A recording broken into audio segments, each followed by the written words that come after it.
Update कयूं पिया कि काज़ी अमन खां जी रेडियो न्यूज़ के रिपोर्टर बिलाल हैदर कलियार मुताबिक काज़ी अमन पुलिस थाने की हद में वाक़ गोट पीर फार्म भरसा 1 साल अग मुबैना तौर घर के बाद साड़े मारियल मासूम भेण भाव अजीब जतोई और ज़मीरा जतोई के केस में नामजद कयल मुख्य जवाबदार गुलाम हैदर जतोई, अलीगुल जतोई, अली जोहर जतोई, हुसैन जतोई, लियाकत जतोई, अल्लाह बख्श जतोई आला अदालती हुक्म तहत सुप्रीम कोर्ट के अहाते में गिरफ्तार, जिन के शहीद बेनज़ीराबाद पुलिस वट पेश किया वेंदो। मुल्क की आला अदालत पारा मासूम भाव भेण के केस में मफरूर थियल जवाबदारन के जमानत लाइ पेश थियण दौरान खेन गिरफ्तार करण जो हुक्म ॾिनो वियो।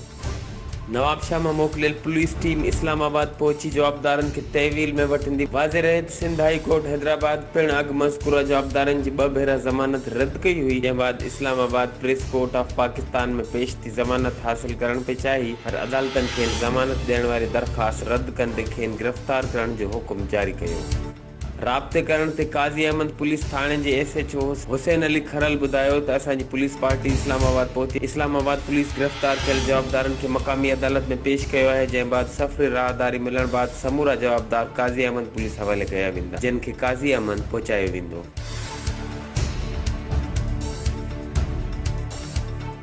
HRJDO न्यूज़ 3 वक्त ताईं बस एतिरो ई। वधीक ख़बरनि ऐं अपडेट्स लाइ ॾिसंदा रहो HRJDO न्यूज़।